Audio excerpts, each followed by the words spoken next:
The Tommy Campbell Show.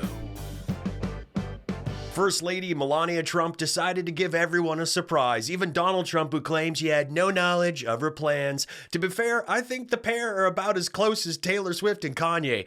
Melania walked out to the White House podium unprompted to rewrite her history with Epstein and Ghislaine Maxwell. Melania is trying to patch a leak before the next document dump sinks the ship. And any PR pro will tell you, you don't stop a flood by pointing a giant spotlight at the hole in the hull. She is now officially and very aggressively denying she ever had a real relationship with Jeffrey Epstein or Ghislaine Maxwell, and it's laughable, especially when the receipts are all out there. Melania denying any ties to Epstein is like Slash denying any ties to guitars. Like, no, I just happened to be in the same room as the Gibson Les Paul. We didn't actually know each other. Our schedules just overlapped. I never been friends with Epstein. Donald and I were invited to the same parties as Epstein from time to time, since overlapping in social circles is common in New York City and Palm Beach. To be clear, I never had a relationship with Epstein or his accomplice, Maxwell. My email reply to Maxwell cannot be categorized as anything more than casual correspondence. My polite reply to her email doesn't amount to anything more than a trivial note. I am not Epstein's victim. Epstein did not introduce me to Donald Trump. I met my husband by chance at a New York City party in 1998.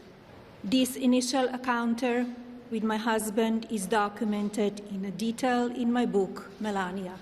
First off, I love that her evidence is her own book. Okay. Now, her husband is blowing up bridges to try and distract from the Epstein files. Points to Gavin Newsom for posting this. And she figured she'd come out and try and burn one herself. Even the MAGA base is starting to question Trump's war with Iran. It's like the Kimberly Clark arsonist, Chamel. Unfortunate name. Sounds like a knockoff fragrance. Chamel number 5. Get it on Temu. Who just filmed himself burning down the warehouse and then uploaded it like an accomplishment. Trying to deny this relationship now is like that guy telling the judge he wasn't there while his own Instagram is playing in the courtroom. Hey, I just overlapped with the fire. It's a linguistic magic trick designed to turn a friendship into a coincidence. She claims they were just casual acquaintances who happened to be in the same room. If that room was a 20,000 square foot mansion in Palm Beach. But look at these photos. These aren't just passing in the hallway shots. These are, we've been drinking together for 3 hours shots. You don't get that kind of overlap unless you're in the inner circle. And speaking of inner circles, we have the email from October 2002. It wasn't sent to a business associate. It was sent to G, as in Ghislaine. Dear G, how are you? Nice story about JE and NY Mag. You look great on the picture. I know you're very busy flying all over the world. How was Palm Beach? I cannot wait to go down. Give me a call when you get back in NY. Have a great time. Love, Melania. First off, that's one of the only times she's ever said, I cannot wait to go down. Subscribe. That's not overlapping. I don't know about you, but I don't end my casual acquaintance emails with "Love, Tommy." That's the kind of sign-off you use for your partner, your mom, maybe a best friend, okay? Maybe. We've seen her public statements. Melania barely uses the word love unless it's legally required. Now, apparently, there's a claim in the next dump that contradicts her entire How I Met Donald story. Melania says they met at a party in '98 and she put it in her own book, so it had to be true. We'll see. But we still must work openly and transparently to uncover the truth. I call on Congress to provide the women who have been victimized by Epstein with a public hearing specifically centered around the survivors. Give these victims their opportunity to testify under oath in front of Congress with the power of sworn testimony. Each and every woman should have her day to tell her story in public if she wishes, and then her testimony should be permanently entered into the congressional record. Then, and only then, we will have the truth. Thank you. Then and only then we will have the truth, which is a fascinating thing to say when her husband is currently the guy holding the keys to the unredacted files. Melania, if you really want the truth, you don't need a congressional hearing. You just need to look at the downloads folder on the family iMac. Get Barron to open it. He's good with technology. And wait, hold on. Go back to that hearing idea. You want the victims to go on national TV and testify under oath? These are the same women whose names were just leaked in the DOJ's latest document dump, while the names of the powerful men they accuse were hidden behind heavy black ink. It's the ultimate human shield strategy. She's essentially telling the survivors, I'll give you the microphone, but only if you use it to tell the world I wasn't there. Here's her PR team going to bat for her on Newsmax. She cleared her record. She eradicated all of the lies, all of the innuendos, and she showed everybody that she's got a clean slate once and for all, and that she's going to fight it. Number two, she became the champion for these women, for the victims. There really isn't someone out there as high profile as the First Lady that is out supporting the victims, supporting these women, and Melania Trump certainly did that yesterday. And then you don't eradicate facts by just saying the opposite of them into a microphone. A clean slate implies the chalk has been wiped away, but we're still looking at a mountain of evidence that says otherwise. We've seen the images, we've seen the emails, we've seen one with her, there's probably more, and we've definitely seen the flight logs. Her husband wasn't just Jefferies' wingman at the nightclub. He flew with him at least 8 times between 93 and 96, and he did say he was never on his plane, but there is all the evidence. If she really wanted to show everybody she has a clean slate, she'd stop calling for a congressional hearing and start answering the questions that are already sitting in these files. But why now? Why come out with this week? Look, I'm not saying I smell desperation, but in the air, there was definitely something rancid, and it wasn't just a wet towel and old cheese scent of those Trump fragrances. She's clearly getting ahead of the next massive doc dump. Now that Pam Bondi has been fired, her image in a trash can, the gatekeeper is gone, and Melania is busy building a moat between herself and the West Wing. It is pure revisionism. She's positioning herself as the one seeking transparency, while her husband is the one firing the people in charge of the files. With everything going on in the world, J.D. Vance flew to Hungary and immediately started calling Trump for backup because the crowd were about as interested in J.D. Vance as he is in his wife. It's like who wants to be a millionaire when they phone a friend and they don't pick up. I actually had a special guest that asked that I give him a phone call, and we'll see. Let's hope he actually answers. But this is going to be very embarrassing. All right. I'm sorry, the person you were trying to reach has a voicemail box that has not been set up yet. Okay, try one more time. I get a good signal here.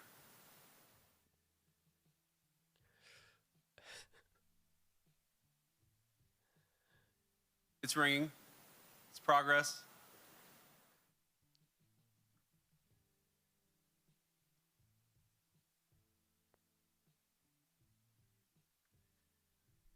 I just love the awkward put down, like, oh, it's not happening. It's just so great because he said it would be embarrassing if he didn't answer, and sure enough, he got sent to voicemail twice. But you'd think the president at least would have a voicemail box set up, but the fact that JD is being sent to a dead end makes it even funnier. Now, what do you think? Is Donald Trump's ringtone Ted Nugent, Kid Rock, or the theme from Stormy Daniels' hit film Beaver Buffet? Got a different take? Let me know in the comments. This is the Vice President of the United States standing in Budapest acting like a middle management guy who can't close a sale without putting his boss on speakerphone. He's trying to channel that strongman energy he admires so much, but he's doing it with the confidence of a teenager asking his dad for permission to stay out past 10. J.D. Vance trying to get Trump on the line is like a high schooler trying to call the cool senior to prove they're friends, while the senior is busy literally doing anything else. But eventually, J.D. did get through. Unfortunately, the audio was all messed up. Fortunately, I have done my best to restore it to the original. Hello, Mr. President. How are you? Hello, everybody. JD is there with you. I had to send JD. I wish I could be there. You know, I love Europe. My third, page 3 model wife is from Slovenia or something. I don't know. It's stupid. Mr. President, you are on with about 5,000 Hungarian patriots, and I think they love you even more than they love Viktor Orban. Did you see that my daughter Ivanka right now is at Disneyland Paris She's so hot. You know, I'd love to go on Space Mountain with her. What do you think? It's in the dark, right? I'm in the dark with her. She's so hot. What if she sat behind me, then she got to hang on? Oh, Mr. President, oh, Daddy, oh, you're so strong. Keep me safe. Oh, then again, I don't know. I'm just saying, what if she was in the front? What if she was in the front? Then she could be between my legs, and I would be the one keeping her safe, going through all those dips and twists in the dark. Oh, it would. It'd be so terrific. It would. You know it would. I love being so close with my family. If they have one of those Splash Mountain rides with the logs, oh, I would love to see that. Ivanka, please go on the log ride in a white T-shirt. You know, log ride is also what Eric calls it when he uses the golden turd tongs to fish one out of my big boy pants. They're full. Did you bring anyone else with you? You know, you could have brought some of that Erica Kirk. Erica, she could have gone with you. She's single now. You know that, right? She's single. I only have audio right now, so I don't know what's going on. But, JD, are you sampling all the couches? Are you showing the couches a good time? All right, JP, you know I got to do some big president stuff very soon. A lot of hamburgers and golf, so I'm going to have to hang up. I do all the dubs and production here on my own. Old school, no AI. I make this show for free. I'm powered by your tips. If you love what I do and you want to help me keep on the air, drop me what you can. But here's where it goes from pathetic to purely hypocritical. On that stage, JD told the crowd the EU was guilty of foreign election interference for criticizing Orban's anti-democratic policies. Think about that. JD Vance, the sitting U.S. vice president, flew across the Atlantic to a foreign country 3 days before their election to tell people we have to get Viktor Orban reelected. He is literally interfering in a foreign election to complain about foreign election interference. It's industrial grade projection. He's calling the house from inside the house while complaining about a prowler. It's like a guy breaking into your kitchen to give you a lecture on home security. While the rest of the EU is trying to defend Ukraine, Orban has spent the last year blocking aid and calling for a peace that basically means Ukraine surrenders. The hypocrisy was so loud, Germany told JD to zip it. And of course, JD forgot to mention that the only other world leader backing Orban this weekend is Vladimir Putin. Oh yeah, what great company. We have a big problem in our country right now, and it starts with A and ends with Amazon. Okay, and this is also anything bought online. Okay. But Amazon, remember, they have things all over the country where they can ship from all these different warehouses where making the shipping less expensive for them. But it's created a monopoly and as far as competitiveness. Now, and what I mean by that is, and my pillow's all online too, because we don't have very many box stores. To a mall or right down to a small business to buy that product there. Or you're going to end up with tumbleweeds rolling through these malls across America, and it's over. Everyone's sitting at home like robots, ordering off your phone and clicking that button, and boom, it's delivered to your house with a drone. Starts with A and ends with Amazon. Amazon. Does this guy have AA on his mind or something? Here's the thing, as he just said, his business is online as well. He's there too. It's just not going that great. He even built My Store to compete with them. And when that flopped, he decided the only way to save My Pillow was to save the mall. That's his mission.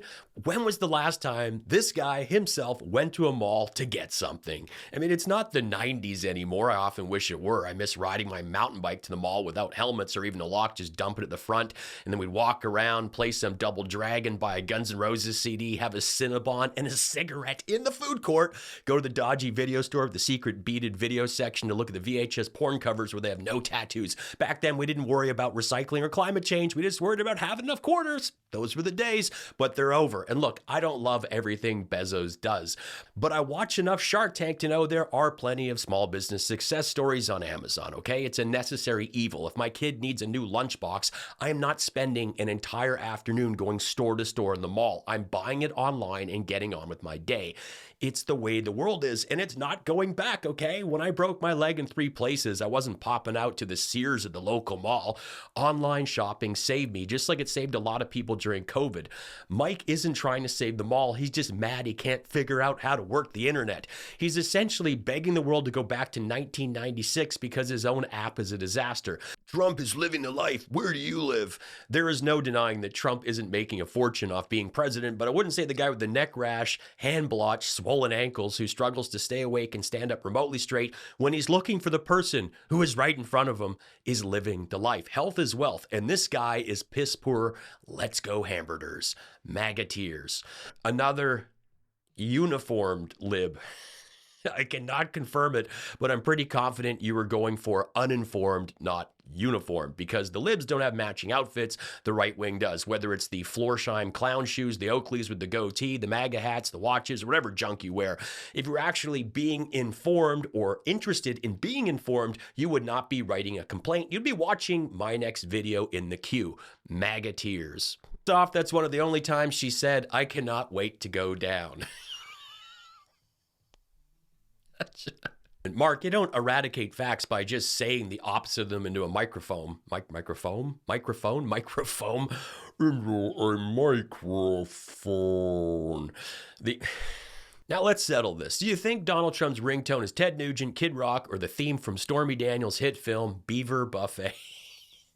It's a real movie. Never seen it. I can confirm.